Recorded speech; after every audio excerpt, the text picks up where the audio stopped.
Hello and welcome to another episode of Lost in Minecraft. Today we will be doing some building around our main base. We've got a lot of ground to cover on this little project, so let's get straight in. As you can see, we are lurking above where our mine is, filling in some of the gaps, trying to make sure that wandering monsters don't drop into place, making it nice and secure for ourselves, nice and safe. Means we can gain access to our mine underneath. So we come down here, so it's a big gap we need to fill, but with a bit of extra earthworks in the area, some stone, we can make it into a nice little mine entrance. I'm thinking something like in the side of a mountain, sort of fantasy, almost dwarf style by the time we're done with it. There are many different approaches to tackling a project such as this. You can plan it out meticulously, diagrams, plans, everything like that. In this instance, I think it's going to be a little bit more random, a bit more hit and miss. See what sort of materials we have, see what sort of gaps we need to fill. And at the end of the day, if something looks good, then it looks good. If it's something I think needs adjustment at a later date, we can come back when we have more materials, more of what we want to do with the area. So here we're just building out our sort of mountainside entrance. I dislike the fact that it's not particularly symmetrical, so we'll dig out this bit and fill that in. As I said, it's all about adapting.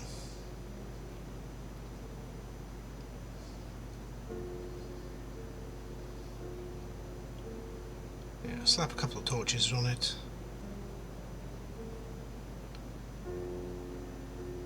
And we shall check through the rest of the tunnel, filling in these little gaps, making sure it's all nice and well lit. As I said before, trying to prevent any wandering monsters from giving us a bit of a surprise, like those skeletons did in the previous episode.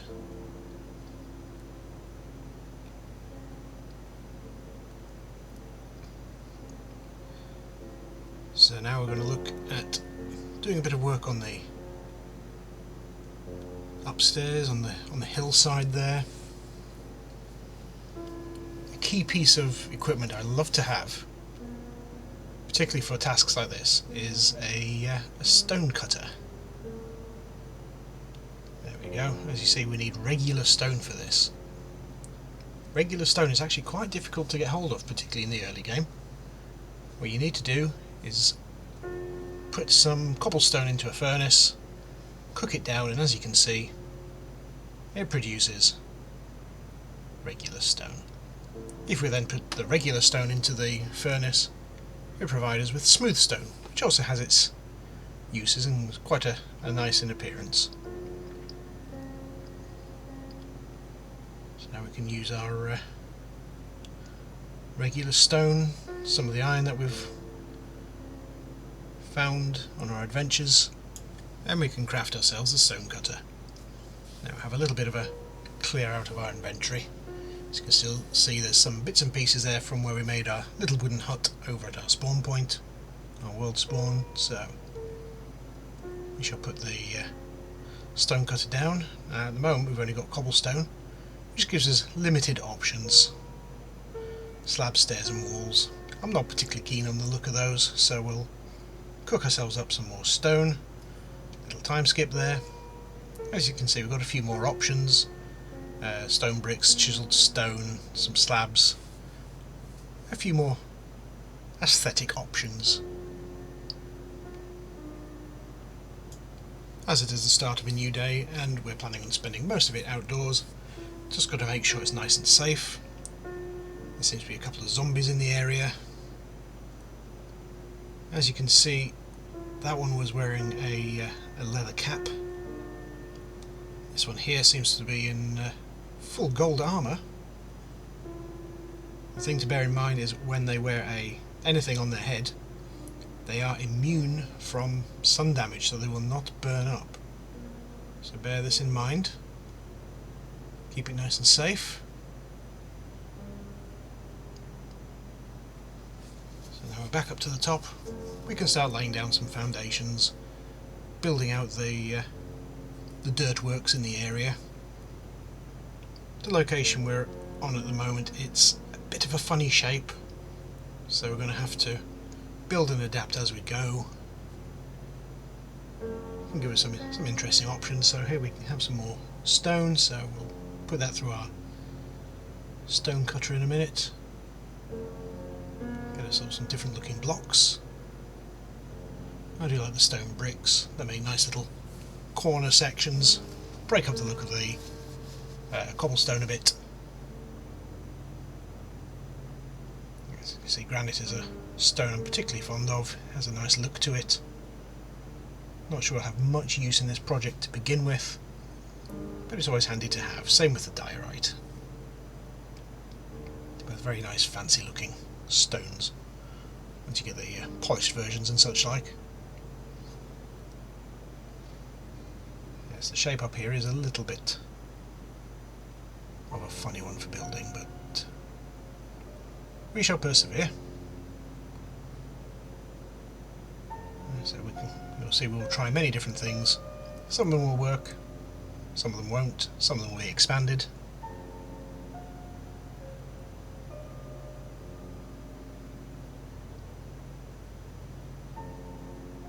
It is all about adapting it to what we want, what we need.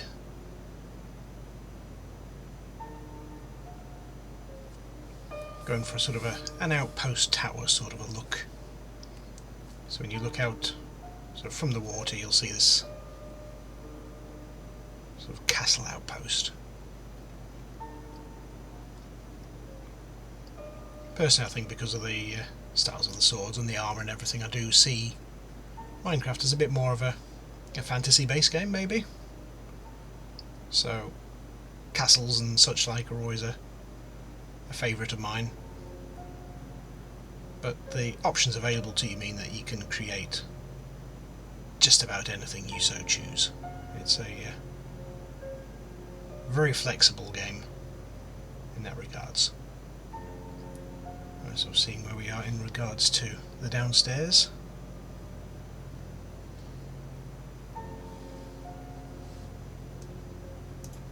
As we go along, we may have to do a bit more digging, a bit more mining, just to make sure we've got enough materials going on. As you can see as well, I'm making all the walls at least 2 blocks high around the outside.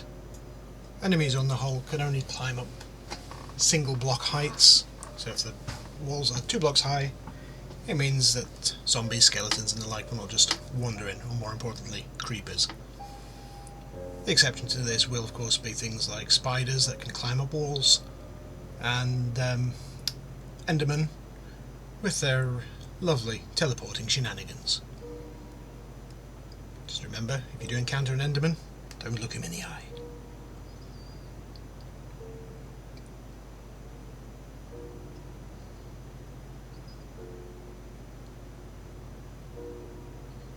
I'm just building this in little sections as we go. First of all, it's looking after the resources that I have, and secondly, so that each section can be completed fairly quickly before moving on to the next. We can then knock down walls and expand and bring everything together how we see fit.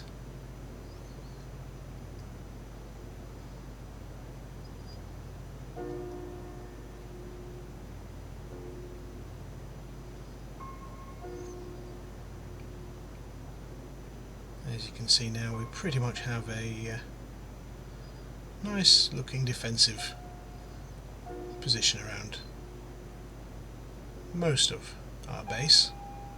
Just have this little side wall there to protect us.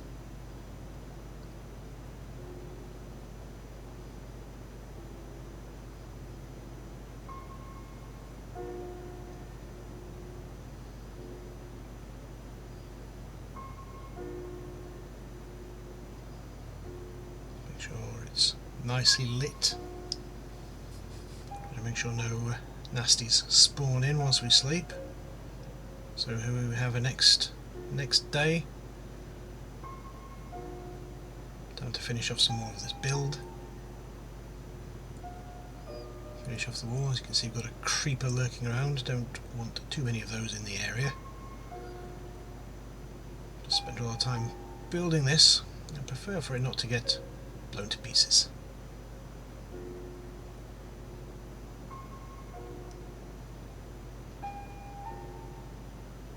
It does not appear to have spotted us just yet, so I shall proceed with caution. Now, he has spotted us, and we are close enough for him to try to blow us up. So stay away from him. We don't want holes going into the walls. Oh, the other one has spotted us. So now we've got 2 creepers to deal with. Let's see if we can't make sure we do these one at a time. Okay, he's coming towards us. Forward, attack, and back it up. Shield to protect us just in case he does go boom. It won't stop all the damage, but it'll block a good chunk of it. Now the other one's somewhere down this other side. And approach with caution. He's around here somewhere. There he is. Oh, our sword has gone. And he blew himself up. That's a nice little divot in the ground we'll have to fill in. A few repairs on the wall there. That's similar sort of damage we would expect based on the creeper video from the other week.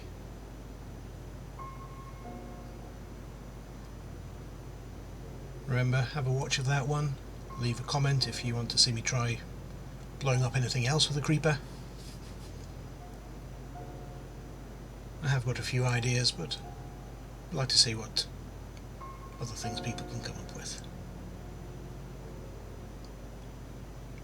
As you can see, I'm leaving that little pillar with a torch on top, a little lighthouse as it were. Right. Everything is nice and built up. So now let's see if we can make it a bit more livable, a bit more usable. Not hugely keen with this little cornery bit here, so we can see what we can do about that. Let's fill it out a little bit, expand it. As I said, adaptation. And running out of dirt again. Particularly with having the mine underneath, this is a bit of a bigger project than what I would normally go for early game like this. So running out of materials and things at the moment doesn't really surprise me too much. It won't affect us in the long run. Make sure we fill in our gap, protect our secure area underneath. Particularly now with it raining, means it's a little bit darker. Some mobs can spawn. They won't be affected by sunlight, so it can be a little bit more dangerous. We need to keep our eyes open for it. Luckily, with it being fairly late in the day, we shouldn't have too much in the way of wandering monsters in the area. Yeah, I prefer having this bit a little bit more open like this. We can break this section of wall down. Ultimately, I don't entirely know what we're going to do with this section, but that's not the point. It's nice and safe and secure for us. We can see what we can do with it at a later date. Maybe set up a little farm or something in the area. Redstone machine of some description once we get some redstone. That is going to be a future episode. Fun and games with redstone. Let's get it all lit up. Try to make sure that monsters know that they are not welcome.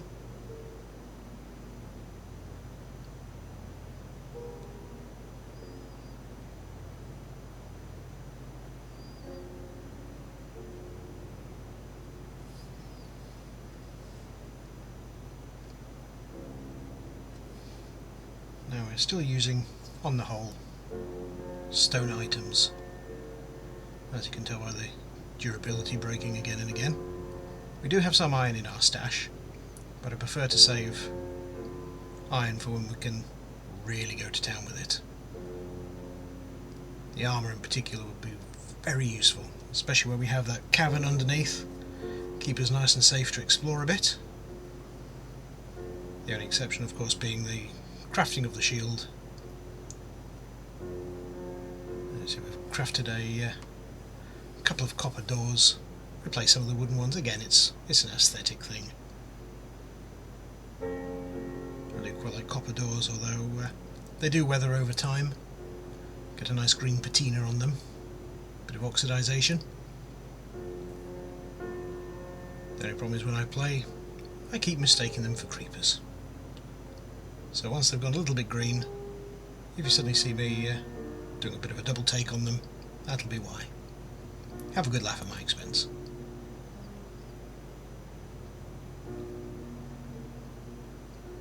You can in fact stop copper from weathering. You can get honeycomb from beehives. Then you can wax the copper and it will stop it from weathering any further.